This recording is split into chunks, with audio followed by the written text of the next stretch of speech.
is a 2008 Mercedes-Benz CLK63 AMG Black Series, and it's a riot. It's got a giant naturally aspirated V8 with 500 horsepower, plus widened fender flares, deleted back seats, and a lot of other upgrades that transform the peaceful CLK into a serious muscle car. Today, I'm going to review this awesome CLK63 Black Series and show you all of its quirks and features.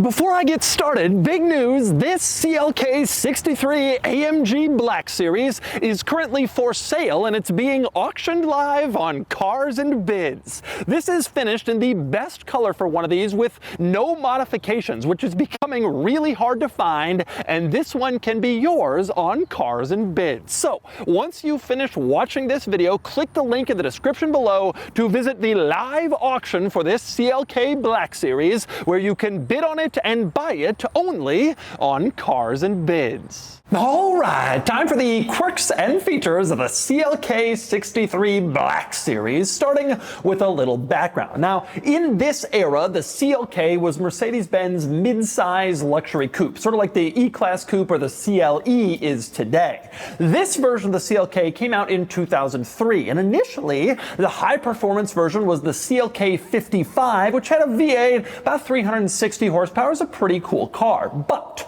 this CLK was facelifted for the 07 model year, and that's when they switched to the CLK63. Here in the States, we got the regular CLK63 as a convertible, but for the coupe, we got the Black Series. That's this car, and it was a serious upgrade over the standard CLK63. Only 500 of these Black Series models were built for the entire world. The vast majority came to the States, and they were pricey. Back in 08, this was around $135,000 new, which made it more expensive than a new Porsche 911 Turbo, and kind of nipping at the heels of the Ferrari F430, which was about $180,000 new at the time. So, what made the Black Series so special? Well, the most obvious and instantly noticeable change to the Black Series compared to other CLK models was the flared fenders. This car had these flared wide-body fenders, front and rear, coming out of the standard CLK body that just looked so cool. In fact,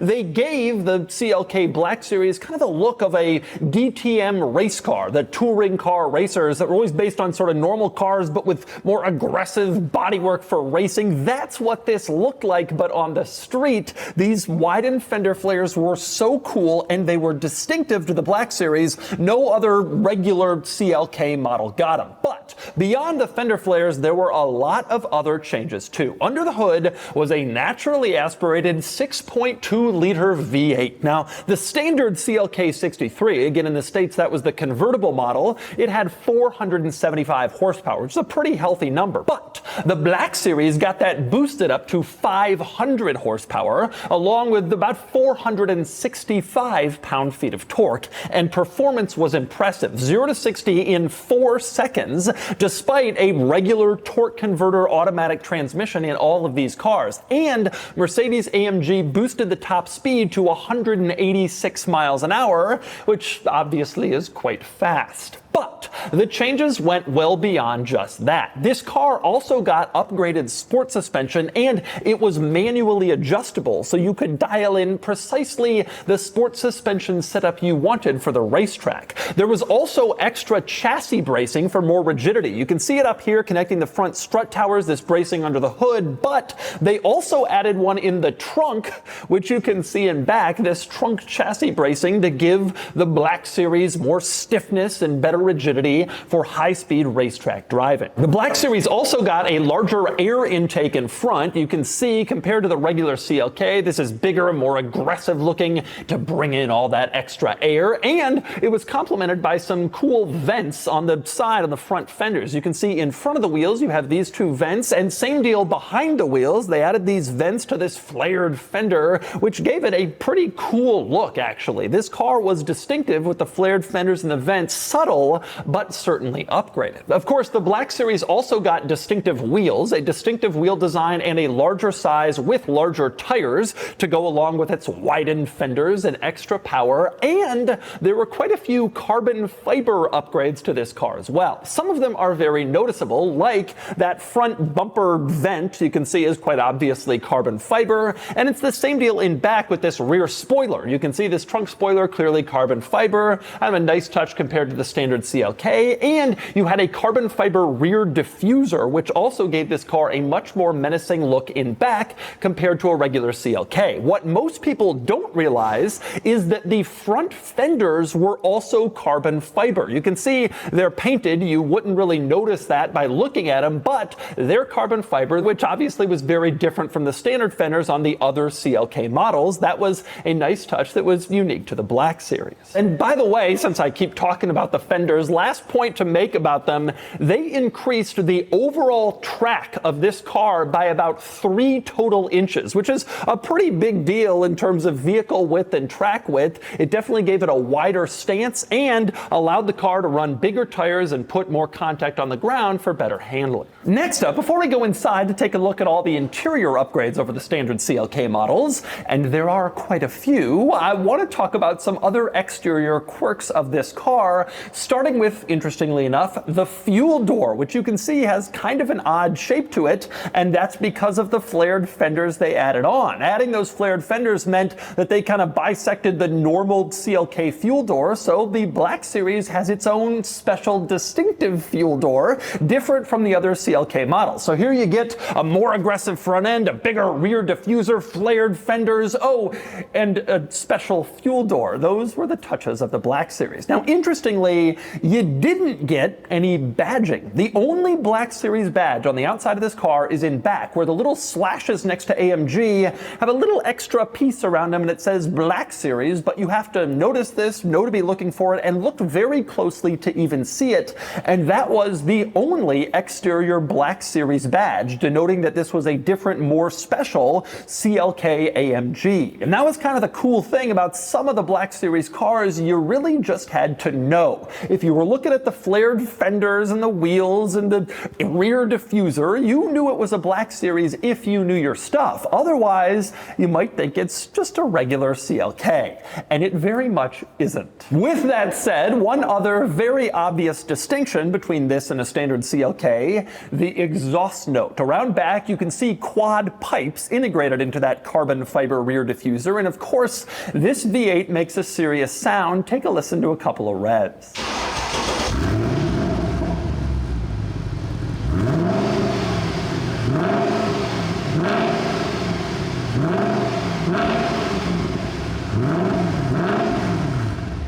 And the last item worth noting on the outside, the last quirk and/or feature, is the pillarless design of this Mercedes CLK. And what that meant was this car didn't technically have a B-pillar, which normally separates the front side window from the rear side window. Instead, in the CLK, you put down those windows and you just had one wide open space going all the way from the front of the car to the very back. On the inside, it was a very special look. Mercedes-Benz was kind of known for making these pillarless coupes, going back all the way to the 60s, but even into the 2000s, and even still today. It's a Mercedes-Benz hallmark, and it worked so well in the CLK. The design of the car lent itself perfectly to it, and when you drive around with all the windows open, you really almost get the feeling of a convertible with no pillars next to you and wind and openness everywhere, much more than you'd get in a traditional coupe. And by the way, one other thing I should point out, I've always felt the design of this particular generation of CLK was just gorgeous. It really was a handsome, well-proportioned car. They didn't give it any extraneous swipes and swoops like so many cars. Instead, just a clean, flowing design that always looked nice, whether it was the Black Series or even just the regular CLK. It was a nice-looking car, and so when they transformed it into the Black Series, they made a nice-looking car look like a touring car racer. It really was a recipe for success, at least visually. But anyway, next we move inside the CLK Black Series, where there are actually quite a few upgrades and changes compared to a standard CLK, but let's talk first about the big three. The three most noticeable, most distinctive changes. The first one you notice right when you climb inside, and that's the seats. The regular seats have been swapped out for these very huggy sport seats that are very heavily bolstered. They actually feel great. They really keep you in place when you're going around corners without being too aggressive or excessive or difficult to climb inside. I think this is a fantastic sports seat. It really works well for this car and would probably work well for a lot of others too. It's a really nice place to sit. With that said, it is a little bit odd in the sense that it has some power movements but some manual movements, and they're not exactly what you'd think. This has a powered seat control on the side of it, but it only does a couple things, like move the backrest and move the seat up and down. If you want to move forward or backward, that's a manual control, and changing the angle of the seat is also manual. It's kind of a weird auto manual seat, but it's what you get, and it's worth it to sit in this fantastic seat. Speaking of seats, the other major change for the Black Series is in the back. They've removed the rear seats. This is a two-seater car. It was supposed to be a focused, high-performance, low-production sports car for the track, so it didn't need back seats. They took them out ostensibly to save weight, although that didn't really work out so well because this car weighs just over 3,900 pounds. It is certainly not light, but they did remove those back seats to shave off a little weight. More on the interesting quirks of removed back seats in a second, but next I'm going to tell you about the other noticeable change on the inside of this car, and that's the shift lever, where you can see the shift pattern is the same as a normal Mercedes from this era, but the lever itself is this tiny little stubby affair, only about 2 inches high and rather strange. Now, I think the intent of this shift lever was to mimic, or perhaps equal, the one that's in the CLK DTM, which was a much rarer, much more expensive, high-performance, track-focused version of the CLK that even went beyond the Black Series in terms of craziness. That also had a little shift lever, and so this one has it too, I think, to kind of call back the DTM model. Certainly an unusual thing to see it in here, but it's kind of become one of the quirks, one of the special known touches about the Black Series. But beyond those three big and noticeable changes to the interior, there were some other upgrades in here. One was the steering wheel. You can see it has a flat bottom to it. They reshaped the steering wheel and give it some more contours, a little thicker than a standard CLK wheel, and it feels like a high-performance sports car steering wheel, matching the feel of these high-performance sports car seats. And of course, your high-performance sports car shift lever. Now, beyond that, you also got a lot of carbon fiber trim in here. You can see, especially in the center control stack and center console, all of this carbon fiber trim, which helped you feel high-performance-y and special. And you got some AMG badging. You can see the floor mat has an AMG badge, the door sill an AMG badge, the seat back an AMG badge. There's also one in the gauge cluster, but strangely, none of them say Black Series. In fact, the only interior Black Series badge you get is this one here, right in the center. And again, this small little panel coming off the AMG lines says Black Series. You got to look very hard to see it, and that's the only reminder you get inside this car that you're in the ultra limited production special one, or at least that's true until you look in the back seats and you notice that there aren't any. It is kind of weird though, with such a limited production car, there's no plaque in here saying 1 of 500 or giving a specific number for this car. They didn't do any of that. It's actually pretty subtle from a badging perspective, even though this car has so many upgrades compared to a regular normal CLK. But anyway, let's talk through some other interesting interior quirks beyond just the Black Series upgrades, and let's start by going back to those rear seats where you have an interesting situation. Specifically, this car still has a lot of rear seat features, even though it doesn't actually have rear seats. For example, you have floor mats back there, and not just floor mats, but AMG printed floor mats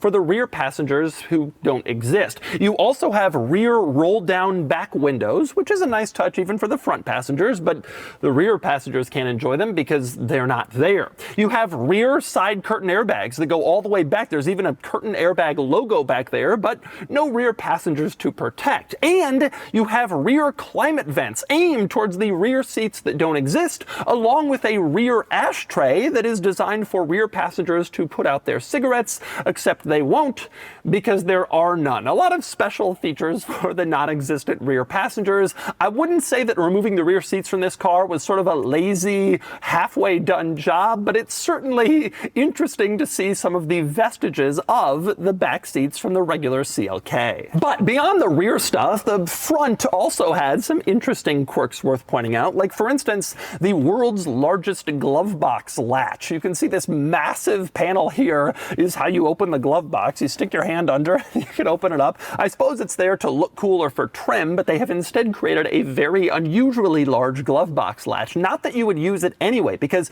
you open up the glove box and inside there is a 6-disc CD changer that takes up basically the entire glove box, only a little bit left to use. This would have been a big deal back in 08 when everybody had CDs. These days, it's just a bit of a nuisance. Now, speaking of storage, another interesting item over here on the passenger side, this little panel, which just looks like part of the plastic passenger side dashboard, but you push it, open it up, and it's actually a little hidden storage compartment that opens up in kind of an arc towards the front seat occupants, so you can put stuff in there, close it, and then forget that you ever did that because it is so hidden and subtle. Kind of an interesting spot for a compartment. And there's more interesting quirkiness for this car, especially related to storage. In the center, you can see a cup holder. No surprise there, but just one single cup holder. The driver and passenger would have to fight over it, except you can roll back this lid, as you can see, and there is a second cup holder inside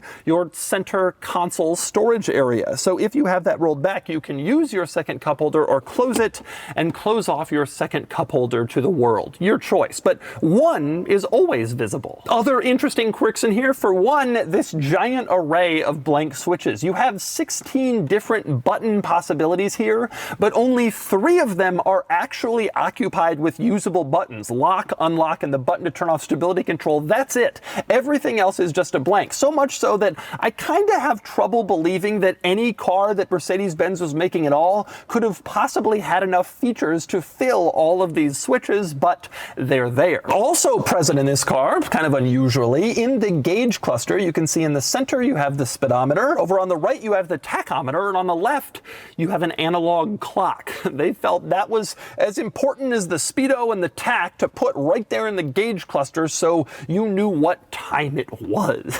Now this gauge cluster also has a couple other things worth pointing out. For one, the floating speedometer needle, which is kind of cool. It's right here in the center. It doesn't have like a central base like other speedometer needles, so it's kind of a cool effect when you're accelerating in this car. Also worth mentioning, in the center of the speedometer you had a screen there. Now, it's a black and white pixel screen, not particularly high quality, but it does display a lot of different stuff. Your speed, the time, the music, car information, all sorts of stuff is in here. Kind of a precursor to the modern full screen digital gauge clusters. And it's nice to have this. It gives the car kind of a modern feel with all that info right in your line of sight. It's nice to see it there. Now, speaking of screens, the infotainment system, not necessarily as nice to have or as convenient. This is not a touch screen, which means that any controls you want to do, navigation, not that you'd use it, or even the stereo, which you would use, has to be controlled by the wide array of buttons and switches surrounding the screen. I counted. You have 37 different buttons around this central screen, plus a dial and a joystick, all to control various aspects of the infotainment system. These were the old days. This car's infotainment definitely feels old, and you wouldn't really want to be using much of it. But thankfully, you do have that 6-disc CD changer. And finally, we move on to the trunk. Open up the trunk just like a regular CLK, nothing too special here. When you open it, you do see that chassis bracing like I mentioned, and a fairly normal standard size trunk. The only interesting item in this trunk, this cargo area, is that when you lift up the floor, you do not have a spare tire. You can see there's a well for a spare tire, but obviously the Black Series wheels and tires were too big for a spare, so they just left it empty, which means you can put stuff in it. That's a nice little benefit, some added practicality. Of course, the drawback is if you get a flat, well, you don't really have the ability to change it roadside. But beyond all of the quirks and features, for this car, I am especially interested in getting it out on the road and driving it. Haven't driven a Black Series in forever. Let's see how it drives. All right, driving the Black Series. I haven't reviewed one of these or driven one of these in many, many years, but I've always loved this car. When I was a kid, when I was in high school and CLK, this generation, had come out, I was obsessed with the CLK55. the regular CLK55. So you can imagine the excitement. A kid who's obsessed with the 55, and then out comes a wide-body touring car version of the facelifted model, the 63. Like, this was the coolest thing on the road, in my mind, back in 2008, 2009. So, what is there to discuss? Well, there's a lot of things to say about this car. Recently, one of these was converted to have a manual transmission, and there's a lot made about that in social media. I actually, believe it or not, I'm not that supportive of a manual swap for this car for a couple reasons. First off, the manual that they're swapping in, which is the manual from the SLK, the Chrysler Crossfire, etc., not really the world's greatest manual, to be frank. Like, it doesn't have, the clutch isn't great, the shifter isn't great, it's fine, but it's never intended to be like a true, it's not a Porsche, it's not really a high quality, super great performance car manual transmission. Also, I just think, like, this is the muscle car.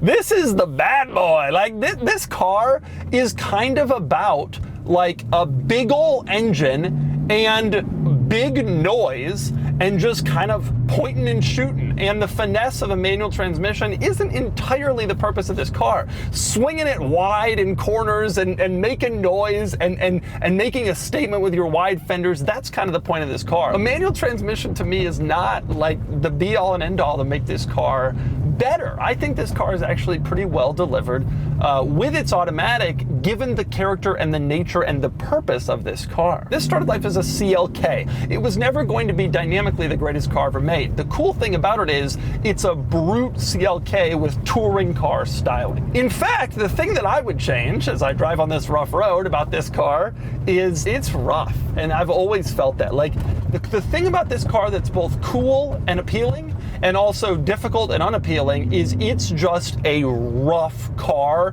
all around. Like, this is not your typical Mercedes-Benz. This is a car that is rough to drive, but also, like, hard. The steering is heavy, the power it comes fast and it is loudly delivered. Like, this is not a finesse car. This is not a car for the weak. Like, this is a serious performance car, and they really went all out to make it feel like it was a pretty legit experience, like more on the going towards the direction of race car than road car in terms of just the ride quality and removing the back seats and the sound and everything. Like, this is not a Mercedes, a luxury, nice buttoned up Mercedes-Benz. It only had 25 more horsepower than the regular AMG CLK, but it feels so incredibly quick, which again is a testament to the fact that the automatic transmission is kind of okay. It's a point and shoot. You point, it makes a lot of power, and then it goes, and then you're hanging on. Because the other thing about this car is it's twitchy, but in a wonderful way. The steering at low speeds is shockingly heavy. And at higher speeds, it actually becomes like a little bit of a difficult thing to handle because it's so precise, and you have to really be babysitting this car. Oh, God, I love that power delivery. Oh, yeah! It just feels like such a serious, hardcore muscle car. God, it's just such a missile. The 500 horsepower number is deceptive. This and a slush box, an old torque converter automatic, that's deceptive. This car feels a lot faster than both of those things would suggest. I don't know. I've always loved this car. I think this car is such an absolute hoot, a total thrill to drive, just a ridiculous vehicle in every sense of the word. Way too much power and just feels so muscly and athletic and aggressive. It's athletic, but it's also mean. A 911 Turbo is athletic. This car is also mean in the sense that it feels like it will bite you with its very sharp steering. Yeah! With its very sharp steering and its big old burly V8, it is a serious, fun, exciting muscle car, and I love driving it. And the experience would be made better with a really good manual, I have no doubt, but the experience is pretty good as is if you're willing to put up with this car and what it is, which means a harsh ride and a brutal powertrain and steering you have to babysit. Like, this is not a car for people who just kind of want to go fast and flex. This is a car that falls under the radar for most people and requires like effort to manage in a very cool way. And so that's the 2008 Mercedes-Benz CLK63 AMG Black Series, a Mercedes-Benz muscle car with a big big rumbly V8, widened fender flares, and a lot of excitement. This is one of my all-time favorite Mercedes AMG cars, and I'm thrilled that I had the chance to spend the day with it to review it and that it's live on Cars and Bids. Anyway, now it's time to give this Black Series a DougScore. And the DougScore is here, 60 out of 100, which puts the CLK63 Black Series here against rivals. This is an impressive car with a lot of fantastic benefits, but it's also interestingly compromised. You don't get the looks or the attention of a Ferrari F430, but you suffer from the same ride quality. You don't have the driving dynamics or enjoyment of a 997 turbo, but you have the same cost. And losing those back seats does rob you of some practicality. Still, the Black Series is beautiful, rare, and raucous in a wonderful way, and it definitely earns its spot among some of the best sports cars of its era.